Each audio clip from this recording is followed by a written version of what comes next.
Merci Lewandowski, parce qu'on était à ça d'une des contre-performances les plus débiles de l'année.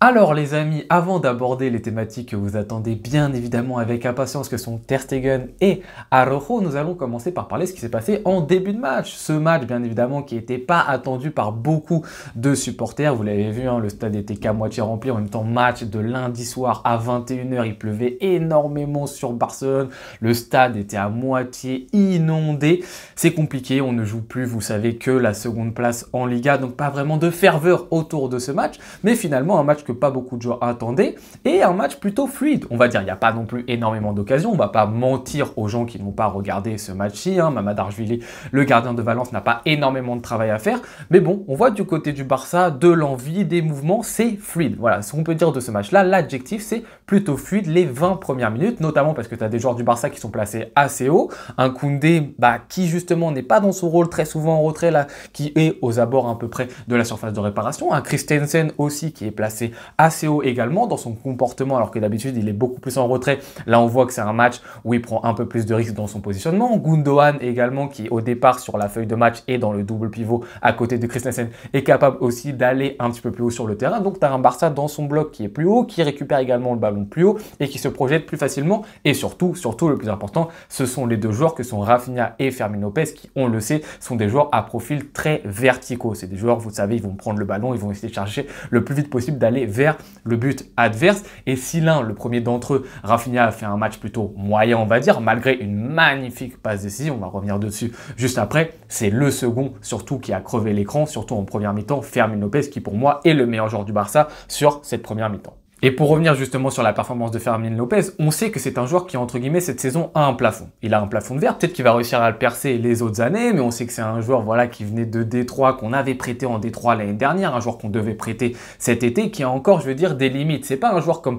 Koubarsi, comme Lamine Yamal, comme Pedri, comme Gavi, que sont, entre guillemets, c'est des cracks. Fermin, c'est plus un joueur qui va se battre avec d'autres armes que vont être son envie, sa verticalité, son dévouement pour l'équipe, son amour du maillot. Il a d'autres armes que les cracks que je viens de vous citer, même si c'est pas forcément les mêmes postes, mais je veux dire, dans l'idée de ce qu'est vraiment un crack générationnel, Fermin n'en fait pas partie. Mais justement, il t'apporte au moins une garantie. C'est un joueur garanti. Oui, il a des limites. Dans les grands matchs, quand il y a des défenseurs un petit peu plus solides, un milieu de terrain plus solide, c'est vrai que des fois, dans sa qualité technique dans les petits espaces, c'est un petit peu limité. Dans ses transmissions également, des fois, il y a des erreurs que tu devrais pas avoir quand tu joues au FC Barcelone. Mais c'est un joueur qui te garantit une certaine performance, une performance de joueur qui a envie, qui ne rechigne pas à l'effort et qui va toujours vers le but. Prise de balle, direction vers le but, hop là, on s'enfonce. Là, très bien joué avec Lamine Yamal sur le côté, plein de passes, des appels dans le demi-espace, etc. Plein de combinaisons et une envie vraiment qui se transmet finalement sur toute l'équipe et dans un match où tu as Valence en face de toi, donc des joueurs un petit peu plus faibles, où là justement, des fois, ces limites techniques ne se ressentent pas du tout et où il trouve aussi de la justesse justement dans ses contrôles de balle orientés. Et là, c'est vraiment très intéressant. Et tu as un joueur qui crève l'écran sur cette première mi-temps, récompensé par ce but à la 21e minute de jeu, cette magnifique tête horizontale sur justement un superbe centre de Rafinha. Mais donc tu as un Barça entre guillemets qui gère cette première mi-temps, qui est tranquille, qui va avoir des occasions face à un Valence, on sait qu'il n'est plus le grand Valence, mais qui reste quand même une équipe et un nom en Liga. Il faut gagner ce match pour reprendre la deuxième place, etc. Ça se place plutôt bien. Par-ci, par-là, Valence a des occasions en contre, nous met un petit peu en difficulté parce que comme je vous l'ai dit, tous nos joueurs sont placés très haut, donc des fois notre bloc très haut peut être mis en difficulté, mais ça se passe correctement jusqu'à ce qu'arrive la première bourde, les amis, celle que vous attendez, celle de monsieur Ter Stegen. Et on la voit venir, hein. Si vous avez vu le match, vous voyez le ballon arriver un peu sur Ter Stegen avec cette ligne par contre qui est très mal jugée de la part de tous les défenseurs du Barça. Ter Stegen qui prend le ballon, on le voit directement qu'il va tenter un crochet, une petite bêtise, etc. Il essaye de tenter un sombrero mais totalement loupé qui permet justement à Valence d'égaliser. Et encore une fois, je suis pas là pour enterrer Ter Stegen. C'est un gardien, ne serait-ce même que l'année dernière a été très important parce qu'on parle beaucoup de la défense l'année dernière. Mais si on a pris si peu de buts, c'est aussi grâce aux performances de Ter Stegen. L'objectif, c'est pas une nouvelle fois d'enterrer un joueur à travers une erreur, mais ça veut quand même dire beaucoup de choses. Voilà, cette nonchalance sur ce match-là, on l'a dit, voilà, petit match de Liga pour la seconde place. T'as l'impression qu'en fait, c'est un joueur qui est là et qui s'en fiche, qui est en mode, ouais, c'est la fin de saison. Allez, je me permets de faire ce geste-ci parce qu'il l'aurait pas fait dans un autre contexte, ce geste-ci.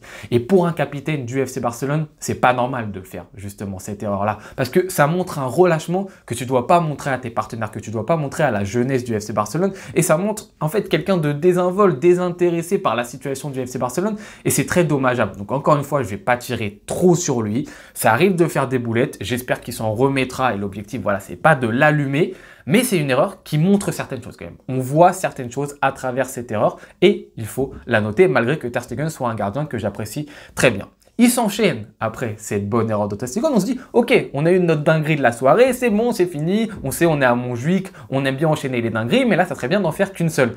Non, 5, je sais pas, 10 minutes plus tard, le FC Valence part en contre-attaque et là on voit Araujo qui commence à foncer sur l'attaquant adverse qui met une vitesse justement à Araujo et Araujo qui lâche un tacle mais non contrôlé, mais n'importe comment. Alors si la faute contre Barcola c'était vraiment déjà du n'importe quoi et c'était dans une situation de jeu où il n'avait pas à la faire, là il se jette mais corps et âme, il ne touche pas le ballon et en plus son comportement après la faute à faire non mais j'ai pas touché, à parlementer, parler avec l'arbitre, à dire non mais j'ai pas touché, regardez etc, regardez la vidéo, il lève les bras, mais mon ami, mais tout le monde le voit, tu arraches l'attaquant adverse, il n'y a aucune excuse par rapport à ça, c'est une faute mais d'une débilité et encore plus débile du fait que tu l'as fait il y a 2 semaines, une énorme erreur qui t'a coûté le match, qui t'a peut-être coûté une qualification contre le Paris Saint-Germain. Je veux dire, faire une erreur, ça peut arriver pour un défenseur central, en plus ça se voit très vite quand tu fais une erreur, malheureusement pour eux. Mais maintenant une preuve de l'intelligence, c'est si je fais une erreur, j'arrive justement à ne pas la reproduire. Ça c'est une marque de l'intelligence, je peux faire des erreurs, ok tout le monde va l'accepter, on peut pardonner, il n'y a pas de problème machin,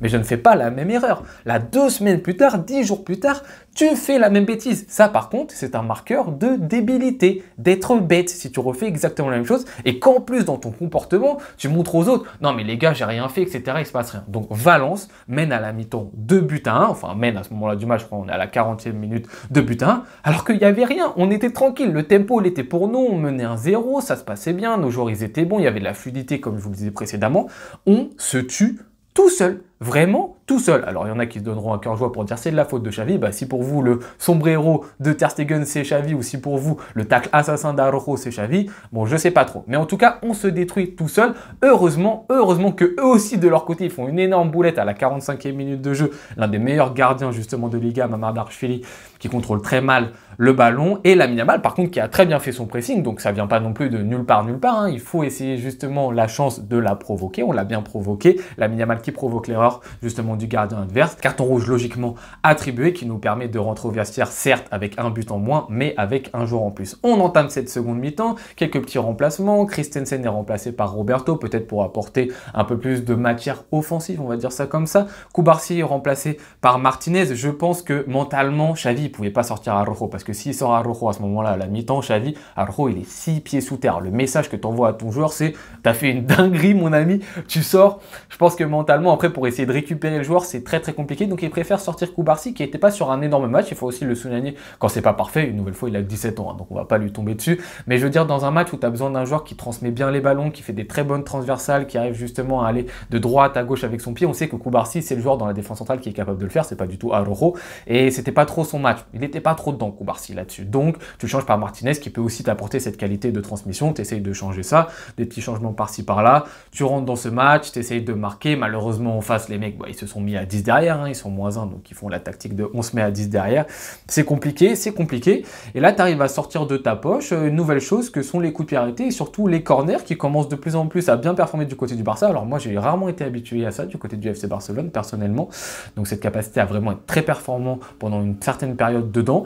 Là, contre le PSG, on a marqué sur cette phase de jeu-là. Contre le Real Madrid, on a marqué dans cette phase de jeu-ci. Et là, on marque également 2 buts sur corner. Le premier, justement, égalisation de Lewandowski. Et ensuite, Lewandowski, avec une bonne bataille dans les airs d'Araujo, qui te met le 3-2 également sur corner. Et enfin, pour parachever le chef-d'œuvre, le hat-trick de Lewandowski, but dans les dernières secondes, les dernières minutes de ce match, d'un magnifique coup franc. Donc Robert, qui ne fait pas un match, je veux dire, dans le jeu où il a été ultra méga intéressant, mais qui a été très très clutch, présent justement dans ce premier poteau du corner. Donc c'est très très bien, un magnifique coup franc, bon, qui intervient à un moment où il y a plus de relâchement, donc c'est plus facile de marquer un coup franc dans ces conditions. À part ça, qui avait bien joué le coup pour essayer de revenir et pour essayer d'égaliser et de marquer. Tu as des actions de Gundogan, des actions de Koundé qui rentrent en jeu, une entrée de Pedri qui est très intéressante, qui nous sauve un but. Pedri, il faut le noter, j'allais totalement l'oublier, à la 73e minute de jeu, t'as un mec de Valence qui court comme ça vers le but, il est tout seul, c'est fini. En plus, Pedri, on sait qu'en termes de vitesse pure, c'est très très compliqué. Moi, je me dis, allez, Pedri, c'est ciao pour toi. Il arrive à très bien reprendre la situation, il montre à Araujo ce qu'il fallait faire. Voilà, typiquement, il se jette pas, il prend le ballon, il s'occupe du ballon en une seule action. Il venait de rentrer, ça faisait 1 minute qu'il venait d'entrer, il a montré à Araujo ce qu'il fallait faire, donc c'est merveilleux. Vraiment, il nous sauve le but. Et je pense qu'il y a 3-1 à ce moment-là du match si le mec de Valence met son face-à-face. Et voilà, non, franchement, il y avait des bonnes choses. Félix fait pas une rentrée ultra remarquée, je trouve. Roberto non plus, pas une rentrée ultra remarquée. Ferran Torres, on n'en parle pas trop non plus. En même temps, il n'avait pas énormément de minutes de jeu. Mais voilà, dans l'ensemble, c'est quand même mérité qu'on remporte ce match. Parce que si t'as pas 2 joueurs qui te tuent à eux tout seuls l'équipe, non, tu dois le gagner beaucoup plus facilement cette rencontre. Donc on va essayer quand même de retenir ça une nouvelle fois. Retenons aussi le positif. Mais fixons quand même ces 2 grosses erreurs. N'enterrons pas totalement les joueurs, même si Araujo, attention, ça fait 2 erreurs très très rapprochées. Attention, mais on va pas enterrer une nouvelle fois. En tout cas, les amis, on a repris notre seconde place sur Girona. Prochain match ce week-end. Je vous remercie beaucoup d'avoir regardé ce débrief jusqu'au bout. Je vous souhaite bonne journée ou bonne soirée en fonction de quand est-ce que vous regardez la vidéo. À tout bientôt. Ciao.